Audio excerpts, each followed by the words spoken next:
You think you know Hollywood's golden age? You don't. Those casting couch jokes? They were covering up systematic exploitation. Those glamorous stars. Many were prisoners in golden cages. That magical movie making? It was built on addiction, blackmail, and covered up crimes. The history books will tell you about the golden era of cinema, the birth of the studio system, the rise of the star, the magic of Technicolor. They'll show you the glamorous premieres, the Oscar ceremonies, the fan magazines filled with smiling faces. But they won't tell you about the teenage girls forcibly addicted to amphetamines. They won't tell you about the murders covered up by men with badges in their pockets. They won't tell you about the organized crime figures who literally own pieces of your favorite studios. They won't tell you because Hollywood spent 70 years making sure you'd never know. Over the next hour, you'll meet 20 villains who wielded more power than any star, studio tyrants who owned human beings through contracts that were essentially slavery with better lawyers, gossip columnists who destroyed careers with a single column and felt no remorse, fixers who covered up murders and walked free, doctors who created addicts to keep stars working 18-hour days, 7 days a week, and organized crime figures who infiltrated every level of the industry, from the unions to the executive suites to the accounting departments. 20 chapters, 20 villains, one industry built on the destruction of dreams. This isn't entertainment history. This is a crime story. Louis B. Mayer, the tyrannical father of MGM. He built the most glamorous studio in Hollywood and called his stars my children. But Louis B. Mayer's idea of fatherhood involved controlling every aspect of their lives, destroying their health, and discarding them the moment they stopped making him money. By the time he was done with Judy Garland, the teenage star would be trapped in an addiction that MGM's own doctors had created, and Mayer had personally ordered. Born into desperate poverty in the Russian Empire, Mayer helped his father collect scrap metal before transforming himself into the man who would build Metro-Goldwyn-Mayer into Hollywood's most prestigious studio. That journey from poverty to power should have taught him empathy. Instead, it taught him that power was the only thing that mattered. And once you had it, you never let go. He demanded contract players address him as Papa, yet this paternalism masked an iron grip over their entire lives. The 7-year contracts essentially bound performers to the studio with little escape. If they refused roles, suspension without pay. If they challenged him, industry-wide blacklisting. If they tried to leave, legal warfare would bankrupt them. Perhaps no star suffered more than young Judy Garland. Concerned about her appearance, he put her on appetite suppressants and stimulants, beginning a dependency that would haunt her entire life. Studio doctors provided these pills as freely as candy, with no warnings about addiction or long-term health consequences. They told her teenage girl that these were vitamins that would help her perform better. When she faltered, when the pills made her anxious or unable to sleep, Mayer would summon her for his crying routine, elaborate emotional displays designed to manipulate stars into compliance through guilt and false affection. While contract players earned modest salaries, Mayer commanded $1,250,000 annually, making him the highest paid person in America during the Great Depression. While families lost their homes and stood in breadlines, Mayer was building mansions and buying racehorses with money extracted from the labor of people he owned through contracts. But at least Mayer pretended to care. At Columbia Pictures, there was a man so vicious that even hardened moguls whispered his name in fear. They called him White Fang. Harry Cohn, the cruelest man in Hollywood.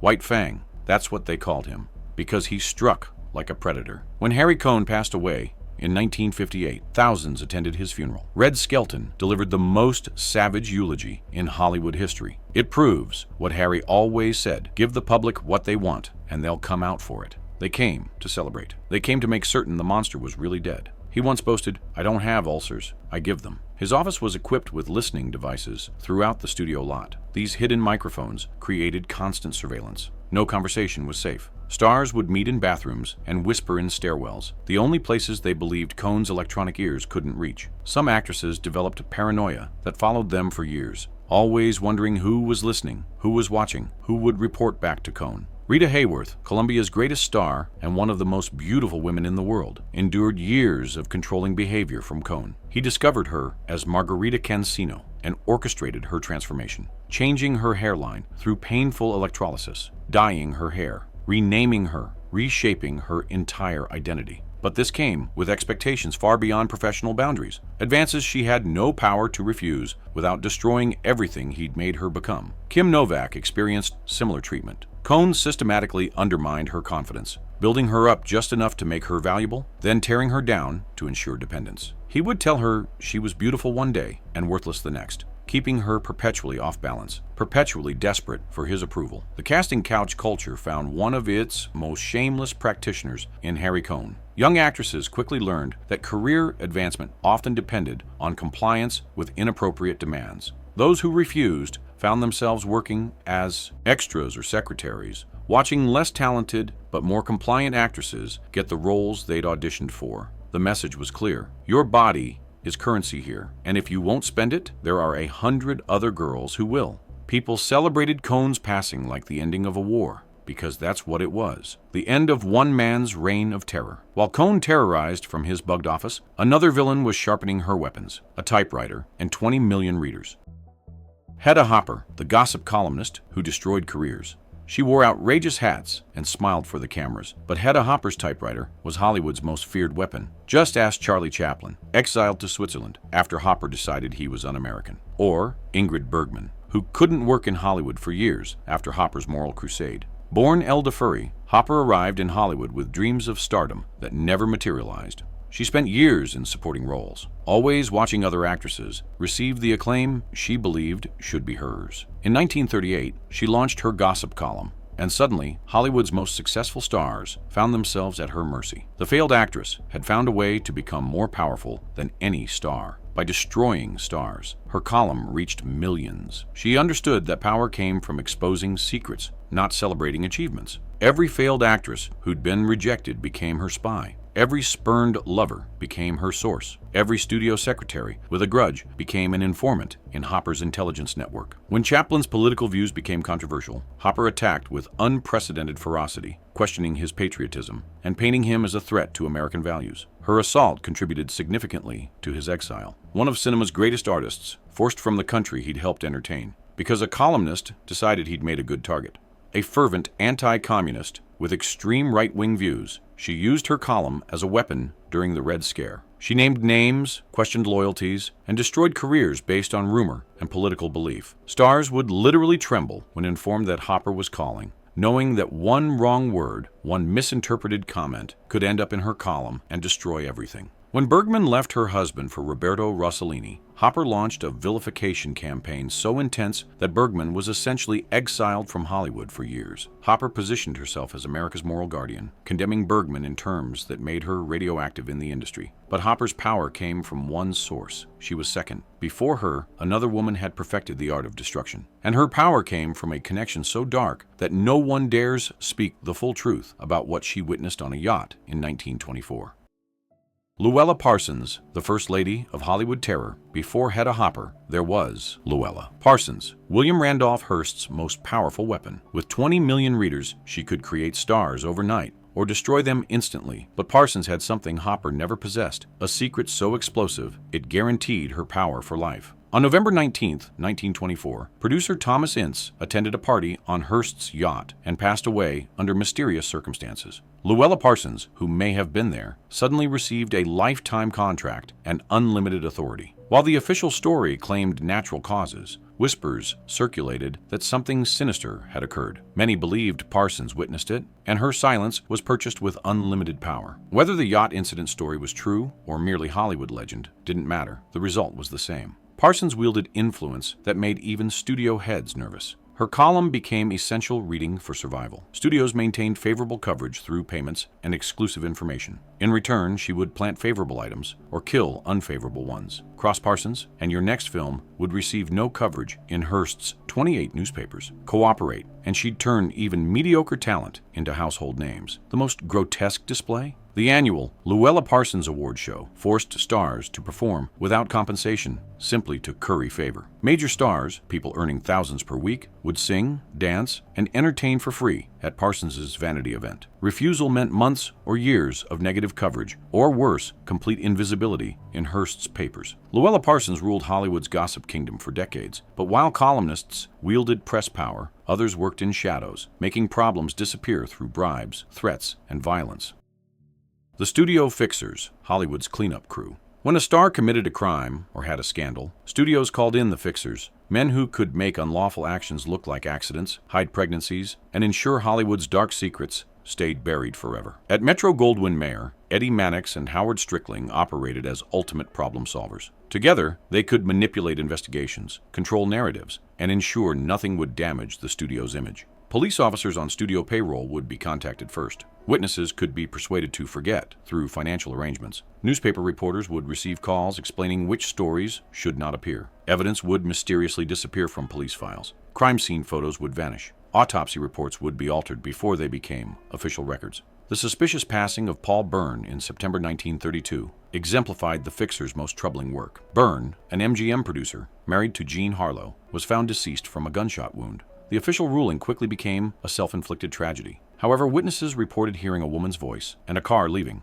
Byrne's former common-law wife passed away under mysterious circumstances days later. Yet the official story remained unchanged, protected by MGM's influence. This systematic protection created a culture of impunity. Powerful men learned they could behave without restraint because someone would always clean up the mess. And the Fixers weren't just protecting stars, they were protecting the studio's investments. A scandal could cost millions in lost revenue, so the Fixers did whatever was necessary to ensure that scandals simply never happened, at least not officially. 5 villains down, but here's what should terrify you. They all knew each other, they worked together, they protected each other. This wasn't isolated abuse, this was a system. Mayer employed the Fixers. The Fixers fed information to the gossip columnists when it served the studio's interests. The gossip columnists protected certain stars while destroying others, based on which studios were paying them. It was a web of corruption so complete, so comprehensive, that challenging any part of it meant challenging all of it. And no one had the power to challenge all of it. Until the 1960s, when the studio system finally began to collapse under its own weight, this network operated with near impunity. Stars who tried to fight back were destroyed. Directors who challenged the system found themselves unemployable.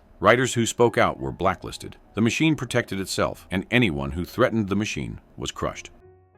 Howard Hughes, the billionaire who owned stars like property. He was Hollywood's wealthiest man, and he used his fortune to imprison women he claimed to love. Howard Hughes turned starlets into prisoners. Jane Russell would spend years under contract, earning a salary but forbidden from working. When both parents passed away by the time he was 19, Hughes inherited extraordinary wealth. Unlike studio moguls who clawed up from poverty, Hughes arrived in Hollywood with wealth that could buy anything, including people. After discovering Jane Russell, he signed her to a contract, giving him nearly total control. The contract paid Russell a salary, but allowed Hughes to determine when, where, and if she would work. For years, Russell found herself in a gilded cage, financially supported but professionally stifled. Hughes had so much money, he didn't need these women to work. He could afford to pay them to do nothing, which is exactly what he did. He would sign promising young women, pay them regular salaries, but refuse to put them in films. Their careers simply evaporated while they waited for permission that never came. Some of these women were discovered decades later, having lived their entire lives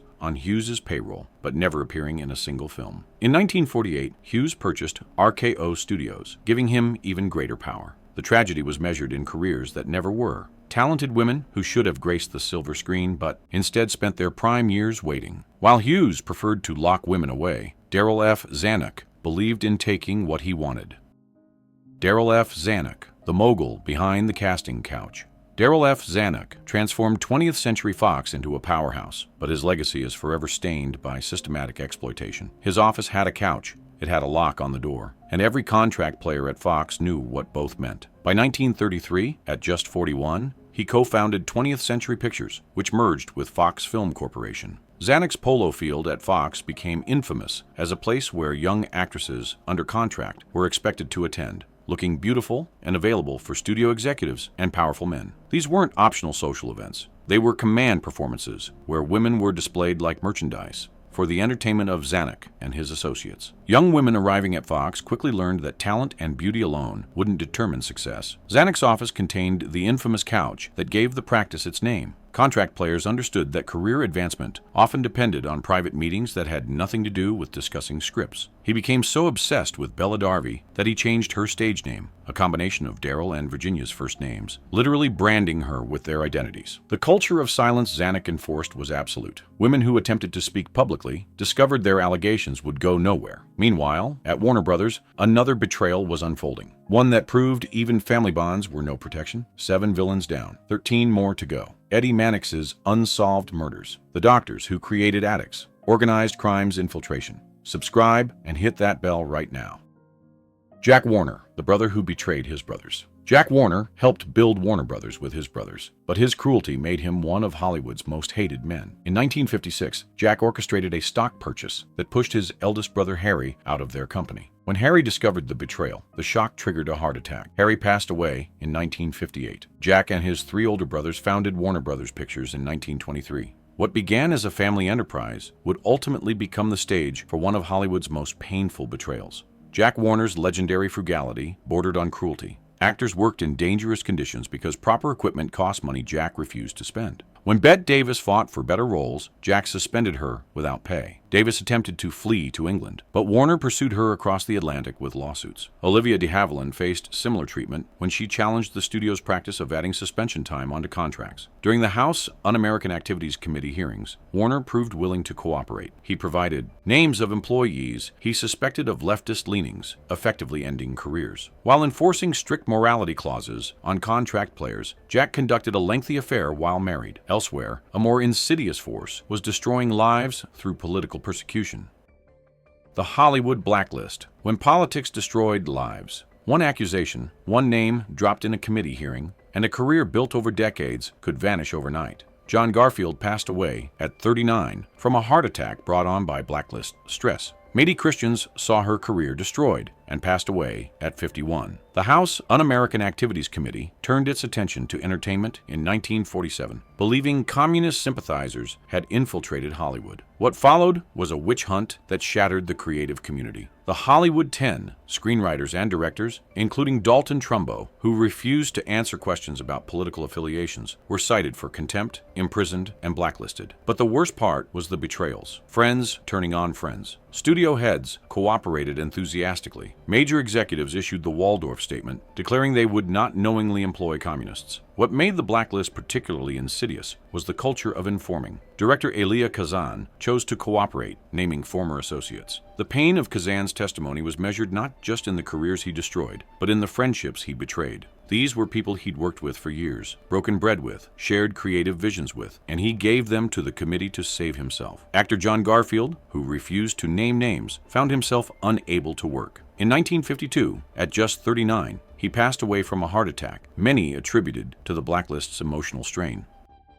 Hedda Hopper and Luella Parsons used their columns to amplify the blacklist. Yet, even before McCarthyism, another form of censorship had been strangling Hollywood's creative spirit, imposed by one man with scissors and twisted morality. Halfway through, 10 villains exposed. Every single one of these stories is documented. Studio memos, court records, personal letters. This isn't conspiracy theory. This is conspiracy fact. And here's what you need to understand. These weren't anomalies. These weren't exceptions. This was the system, working exactly as designed. Hollywood wasn't corrupted by a few bad apples. Hollywood was built on corruption, and the bad apples were running the orchard. The people who created the studio system designed it specifically to give themselves absolute power over the people they employed. The gossip columnists weren't rogue agents. They were an essential part of the control mechanism. The fixers weren't operating outside the system. They were the system's immune response, protecting it from consequences. The doctors weren't making mistakes. They were following studio orders. Every piece of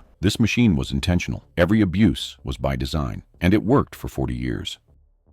Joseph Breen, the man who censored Hollywood's soul. Joseph Breen wielded scissors and a strict moral code, but his real crime was the anti-Jewish prejudice and twisted morality he forced onto an entire industry. In private letters that came to light decades later, Breen called Jewish studio heads moral degenerates who needed a firm Christian hand.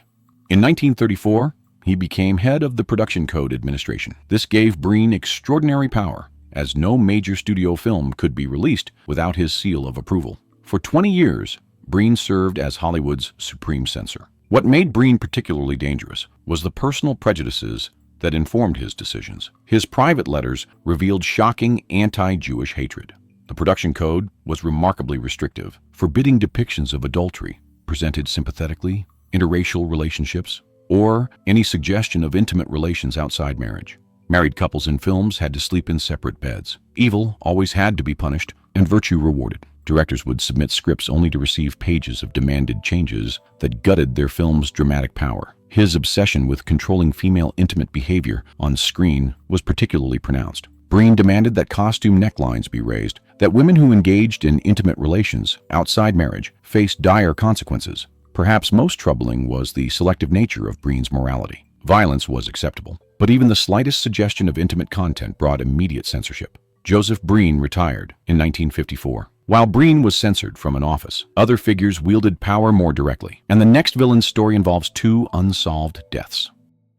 Eddie Mannix, the fixer whose hands were soaked in blood. On September 5, 1932, Jean Harlow's husband was found deceased from a gunshot wound in his Benedict Canyon home. Official ruling: self-inflicted tragedy. 27 years later, Superman actor George Reeves was found deceased from a gunshot wound in his Benedict Canyon home. Official ruling: self-inflicted tragedy. Two mysterious deaths. Same neighborhood, same official explanation, and one man connected to both, Eddie Mannix. When Mannix arrived at MGM, Louis B. Mayer recognized exactly the kind of man he needed, someone who could make problems disappear. Mannix rose to become the studio's general manager and chief fixer. The Paul Byrne case first cast serious suspicion on Mannix's methods. When Byrne was found deceased, circumstances never quite added up. Multiple witnesses reported hearing a woman's voice. A car was heard leaving shortly after the fatal shot. Byrne's former common-law wife passed away under highly suspicious circumstances 2 days later. Yet the investigation closed rapidly. Many believed Mannix orchestrated a cover-up. George Reeves's passing in 1959 raised even darker questions. Reeves had been involved in a lengthy affair with Toni Mannix, Eddie's wife. When Reeves attempted to end the relationship, Toni Mannix reportedly became obsessed and enraged. Witnesses reported that both Mannixes had made threatening statements. The circumstances, including the lack of powder burns that would normally be present, led many to believe Reeves had not taken his own life. Whether Eddie Mannix was directly involved or used his influence to protect his wife remains one of Hollywood's darkest unsolved mysteries. Mannix's control over the Los Angeles Police Department was comprehensive. Officers on his payroll ensured investigations went MGM's preferred direction. While fixers worked in shadows, other villains destroyed lives through psychological torture they called directing. Otto Preminger, the director who ruled by terror. Otto Preminger's films were celebrated, but on set, he was a screaming tyrant who destroyed confidence and believed cruelty was a legitimate directing technique. Jean Seberg was 17 when Preminger cast her in St. Joan. By filming's end, crew members reported that watching the director destroy the young girl's spirit was almost unbearable. She suffered actual burns when flames came too close, and Preminger's primary concern was whether he'd gotten the shot. When he fled Nazi-occupied Austria in 1935, he brought an authoritarian directing style that would prove devastating to Hollywood actors. He would scream at actors in front of the entire cast and crew. His verbal assaults were calculated to humiliate and destroy confidence. Unlike directors who would take performers aside, Preminger deliberately made his criticism public. He believed breaking an actor's spirit would create more authentic performances. Seberg, plucked from obscurity, found herself subjected to relentless psychological torture. Preminger would force her to perform the same scene dozens of times, then scream each take was worse. His relationship with Dorothy Dandridge was equally troubling. He controlled significant aspects of her career while conducting an affair. When the relationship ended, Preminger's influence over her career opportunities seemed to vanish. Actors who worked with Preminger reported lasting psychological effects. Some developed anxiety disorders. Others found their confidence so shattered they never fully recovered. But Hollywood's capacity for destruction operated on an even larger scale through systemic oppression, the legal framework that gave studios power to own human beings for 7 years. The studio system legalized slavery in Tinseltown. They called them contracts, but the 7-year deals that bound actors to studios were closer to indentured servitude. Bette Davis tried to flee to England. They sued her across the Atlantic and won.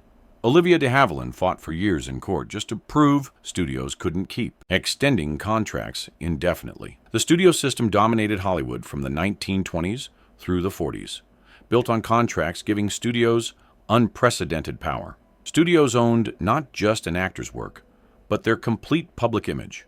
They could change a performer's name, appearance, an entire persona without consultation. Lucille Le Sueur became Joan Crawford because MGM decided her birth name lacked star quality. Studios would loan contract players to other studios for premium rates while continuing to pay the actor their original salary, pocketing the difference. Perhaps most controlling was the studio's power over role selection. If an actor refused a part, the studio could suspend them without pay. and the suspension time would be added onto their 7-year contract. Studios' control extended into intensely personal territory. Marriages required studio approval. Pregnancies had to be timed around production schedules. Even friendships and social activities fell under scrutiny. Bette Davis attempted to break free from Warner Brothers in 1936 by fleeing to England. Jack Warner pursued her with lawsuits, and initially British courts sided with the studio. Olivia de Havilland achieved what Davis could not. In 1943, de Havilland sued Warner Brothers over the practice of adding suspension time onto contracts. Her landmark legal victory established that California law limited contracts to 7 calendar years. The de Havilland Law finally broke the studio's most oppressive control mechanism. While studio heads controlled talent through contracts, other powerful figures wielded influence through different means, and the next villain had a media empire so vast he could make or break anyone. William Randolph Hearst, the media mogul's dark influence. William Randolph Hearst controlled the largest media empire in America, and he used that power to manipulate Hollywood, destroy careers, and possibly cover up a taking of life. On November 19, 1924, producer Thomas Ince attended a party on Hearst's yacht. He became violently ill, was taken ashore, and passed away shortly thereafter. The official story was about natural causes. The whispers, something far darker happened, and someone who witnessed it received a lifetime contract. That someone was Louella Parsons. By the 1920s and 30s, Hearst controlled 28 newspapers, 18 magazines, and numerous radio stations, reaching tens of millions daily. Hearst's relationship with Hollywood began with his romantic involvement with Marion Davies. Though Hearst remained married, he established Davies as his companion and dedicated enormous resources to making her a star. The mysterious passing of Thomas Ince remains the most sinister shadow over Hearst's Hollywood influence. During the voyage, Ince became violently ill and passed away shortly thereafter. The official explanation was heart failure, but rumors immediately began circulating. Whispers suggested that Hearst had discovered Chaplin in a compromising situation with Davies, that there had been violence, and that Ince had somehow been caught in the middle. The incident's timing coincided with Louella Parsons' sudden rise to power. Hearst's ability to destroy films and careers through his newspapers was absolute. The Hearst ban became one of Hollywood's most feared punishments. His vindictiveness reached its peak with his campaign against Citizen Kane in 1941. Hearst used every weapon to destroy the film. The campaign was so effective that Citizen Kane, now considered one of cinema's greatest achievements, was a commercial failure upon release. Yet while Hearst manipulated from afar, other corruption was working within Hollywood's institutions, including the very awards ceremony meant to celebrate artistic achievement. 15 chapters. 15 different ways Hollywood destroyed lives. Did anyone fight back? The answer is complicated. Olivia de Havilland won her court case. Dalton Trumbo eventually received credit. But for every victory, there were dozens of defeats. And the survivors? Many of them carried the scars for the rest of their lives. Judy Garland never escaped her addiction. John Syberg's confidence never fully recovered. Rita Hayworth developed Alzheimer's at an unusually young age. Some believe the stress of her years under Cohn's control contributed to her decline. The villains got away with it. Almost all of them died wealthy, powerful, and unpunished. Louis B. Mayer died in 1957.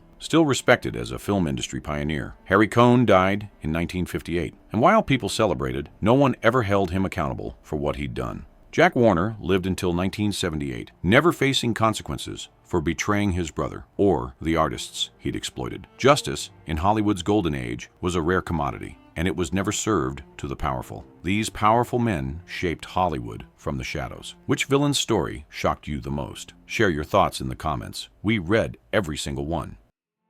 The Academy's dark politics, how Oscars were bought and sold. The Academy Awards are Hollywood's highest honor, but behind the golden statuettes was manipulation and studio politics. In 1941, Citizen Kane received 9 nominations. It won 1, Best Original Screenplay. How Green Was My Valley took Best Picture. Why? Because William Randolph Hearst wanted Citizen Kane destroyed, and the Academy was too afraid to stand up to him. The Academy of Motion Picture Arts and Sciences was founded in 1927, ostensibly to advance the film industry. However, the Academy's creation served another purpose: combating unionization. Louis B. Mayer was instrumental in establishing the Academy, envisioning it as a company union that would serve management's interests. The major studio heads controlled significant voting blocks within the Academy through their employees. Studio heads would make their preferences clear. This created a system where winning an Oscar often depended as much on studio influence as on artistic merit. Beyond simple promotion, negative campaigning began to creep into the process. Studios would whisper about competitors' films and deploy publicity departments to undermine rivals. The fate of Citizen Kane exemplified how power and politics could override artistic achievement. Hearst's campaign of intimidation created an atmosphere where voting for Kane felt dangerous. The Hollywood blacklist created another shameful chapter.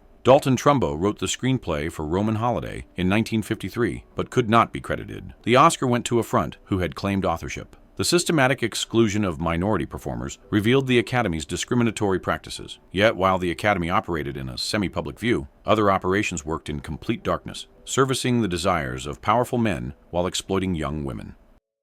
The infamous Hollywood Madam, running the industry's secret service. She knew every secret, served every desire, and kept meticulous records. The Hollywood Madam ran an operation that serviced the industry's most powerful men, and her little black book contained names that could have destroyed entire studios. Lee Francis and Brenda Allen operated with such impunity that police officers would call ahead to warn them of raids. Behind Hollywood's glamorous facade operated a shadow industry, catering to the desires of the powerful while exploiting the vulnerable. These enterprises enjoyed protection from both studios and law enforcement. Lee Francis and Brenda Allen were the most notorious operators. Francis maintained elaborate premises where studio executives could conduct business. Allen operated with even greater audacity, maintaining such close connections to the Los Angeles Police Department that officers would warn her of impending raids. Studio's complicity was extensive. When important businessmen visited, studio entertainment departments would arrange for them to be shown a good time. And the cruelest part? Young women were told this was their path to stardom. Young women arriving in Hollywood often found themselves vulnerable to exploitation. Some were explicitly promised that providing companionship to powerful men would lead to screen tests. These women discovered too late that the promises were empty. The madams maintained detailed records, names, dates, preferences. These records represented insurance policies. The hypocrisy was staggering. Studios maintained strict morality clauses, allowing them to terminate performers whose personal lives violated standards. Yet the same studios actively facilitated organized inappropriate arrangements. While some operations worked in discretion, others took a more brazen approach,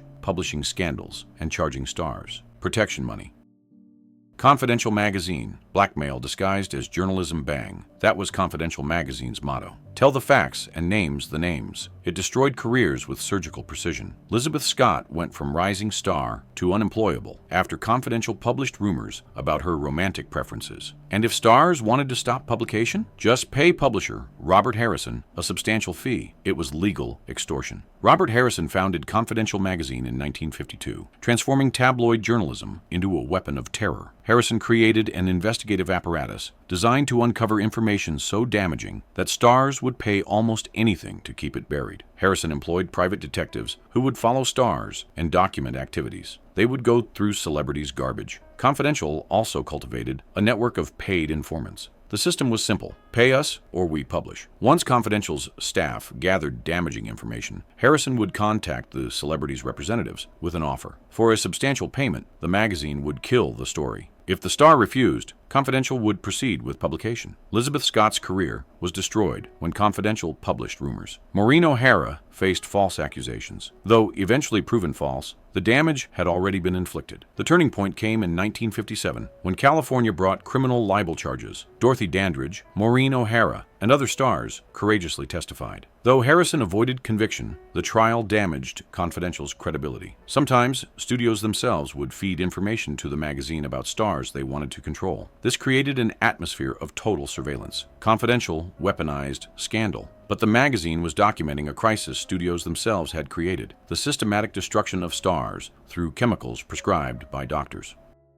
The studio doctors controlling stars through addiction. They wore white coats and medical degrees, but studio doctors were dispensers of harmful substances. They kept stars thin with amphetamines, compliant with sedatives, and addicted to pills that would destroy them. Judy Garland was 14 when MGM doctors began prescribing her stimulants. She passed away at 47. her body ravaged by decades of chemical abuse that began when she was a child. The major Hollywood studios maintained medical staff whose primary responsibility was keeping them working at maximum productivity, regardless of cost. These physicians became enablers of systematic chemical dependency. The amphetamine epidemic began in studio medical offices. Studio executives obsessed over female stars' figures, demanding impossibly slim physiques. Studio doctors simply prescribed appetite suppressants, powerful stimulants. These medications allowed stars to work exhausting hours on minimal food. What the doctors failed to mention was that these pills were highly addictive. The most tragic example was Judy Garland. Louis B. Mayer and studio executives decided she needed to lose weight. Studio doctors began prescribing her stimulants when she was just 14. These pills kept her thin and energetic during filming, but made sleep nearly impossible. So the doctors prescribed more pills to fix the problems caused by the first pills. Studio doctors prescribed sleeping pills, powerful sedatives. This created a vicious cycle where performers would take stimulants to work and sedatives to sleep. Garland described her life as being controlled entirely by pills. What made this particularly unconscionable was the complete lack of informed consent. These young performers were not told they were being given addictive substances. By the time they realized they had become dependent, they were already trapped. Studios also administered what they called vitamin shots. Many of these injections actually contained methamphetamine, though stars had no idea. When stars inevitably developed serious dependencies, studios showed no sense of responsibility. Once a performer was no longer useful, they would be released and left to deal with the dependencies the studios had created. Many stars passed away far too young, their bodies destroyed by decades of chemical abuse. Judy Garland was 14 when they started her on pills. John Seberg was 17 when Preminger destroyed her. Rita Hayworth was Margarita Cancino when Harry Cohn took control. These were real people, real lives, real suffering. If you know anyone who dreams of the entertainment industry, they need to know this history. Share this video. Meyer Lansky. When organized crime owned Hollywood, the mob didn't just influence Hollywood, they owned pieces of it. Meyer Lansky and other organized crime figures had their hands in studios, controlled unions, and used Hollywood as both profit center and money laundering operation. In the late 1930s, Willie Byoff and George Brown extorted millions from MGM, Fox, Paramount, and Warner Brothers. Pay protection money or face union strikes. The studios paid for years.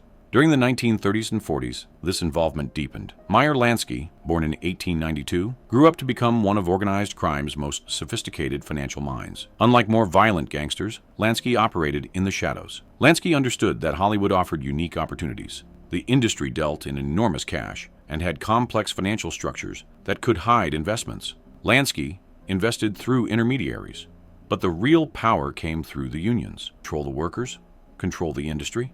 By the 1930s, mob-connected figures had gained power over unions representing stagehands, projectionists, and teamsters. If projectionists walked out, theaters went dark. If stagehands struck, productions stopped.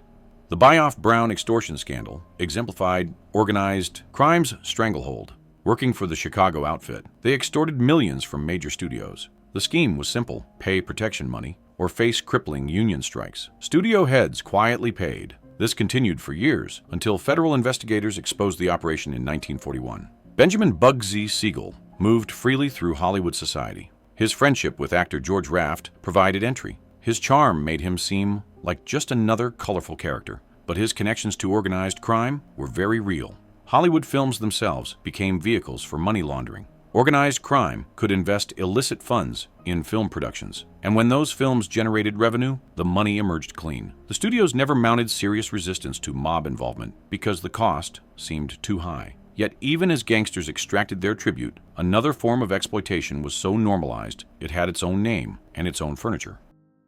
The casting couch, Hollywood's open secret of exploitation. Everyone knew about it, everyone joked about it. But behind the knowing winks, the casting couch represented a systematic culture where young women had to choose between their dignity and their dreams. It wasn't a secret. Films joked about it. The casting couch was Hollywood's open wound, visible to everyone, acknowledged by all, challenged by none. The term entered the American lexicon during Hollywood's early decades, becoming shorthand for coercive, intimate arrangements that powerful men, producers, directors, studio heads, and agents demanded from actresses in exchange for roles or career advancement. What made this particularly insidious was how completely it had been normalized. The power dynamic was absolute. On one side sat men who controlled access to everything an aspiring actress desired. On the other side were young women with limited resources, no industry connections, and dreams that made them willing to endure almost anything. We've seen these men throughout our 20 chapters. Louis B. Mayer controlling Judy Garland. Harry Cohn preyed on Rita Hayworth and Kim Novak. Darryl Zanuck with his locked office door. Howard Hughes trapping Jane Russell. Otto Preminger manipulating Dorothy Dandridge. Every chapter, a different face of the same evil. Young women arriving at studios quickly learned the unwritten rules. Talent and beauty were merely prerequisites. Compliance often determined who actually received opportunities. A young actress might be told that everyone started this way, that refusing would mark her as difficult. The isolation these women felt was profound. Certain men became notorious for their predatory behavior, though their names were spoken only in whispers. Producers who installed couches in their offices specifically for these encounters.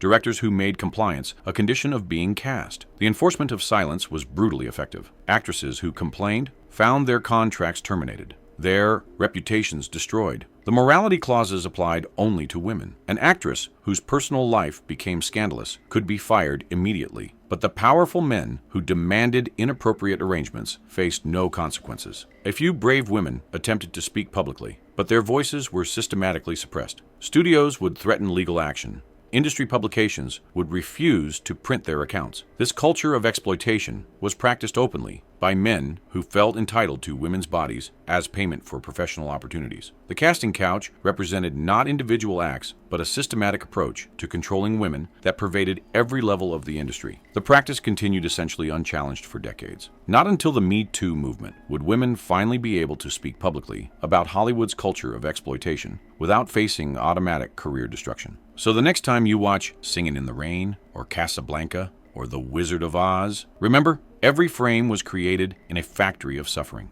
Judy Garland's smile was powered by pills prescribed when she was 14. Rita Hayworth's beauty was controlled by a predator who bugged his studio. The dancers were trapped in contracts who couldn't refuse casting couch demands. The films were sometimes financed with mob money, censored by a bigot, and their stars' problems covered up by fixers who may have committed murder. These films are beautiful, and they're also evidence of what happens when an industry values profit over people, when power corrupts absolutely, and when silence protects monsters. 20 villains, 20 chapters. One truth: power without accountability will always corrupt. But here's what gives me hope. You're watching this. You made it through all 20 chapters. You now know these names, these crimes, these buried truths. Louis B. Mayer is no longer just the MGM mogul. He's the man who addicted Judy Garland. Harry Cohn isn't just a studio head. He's White Fang, the predator whose funeral people attended to make sure he was dead. Eddie Mannix isn't a forgotten executive. He's the fixer connected to two mysterious deaths that remain unsolved to this day. The silence is broken. The graves are open. And the next generation heading to Hollywood, they'll know what came before. They'll demand better. They'll refuse to be silent. Because the only thing that stops abuse of power is light. And today, we turned on all the lights. These stories matter not just as history, but as warning. The structures that enabled this abuse, the power imbalances, the culture of silence, the prioritization of profit over people, they didn't disappear when the golden age ended. They evolved, they adapted, and the fight against them continues today. The Me Too movement proved that. When women finally felt safe enough to speak, the stories that emerged echoed everything we've discussed today. Different names, different decades, but the same patterns of abuse, the same exploitation, the same culture of silence is enforced through threats and economic pressure. If these 20 stories changed how you see classic cinema, please hit that like button and subscribe, because the truth doesn't end here. There are more stories to tell, more secrets to uncover, more voices that deserve to be heard. Share this video with anyone who still believes Hollywood's golden age was only golden. Thank you for watching and for remembering that behind every legend was a human being who deserved better. Behind every classic film was suffering that should never be forgotten. And behind every smile on that silver screen was a story that Hollywood spent decades trying to bury. Now you know the truth. What you do with that knowledge is up to you. Will you watch these films the same way? Will you remember the price that was paid for your entertainment? Will you demand better from the entertainment industry today? The choice is yours, but you can never know what you've learned here. And maybe that's exactly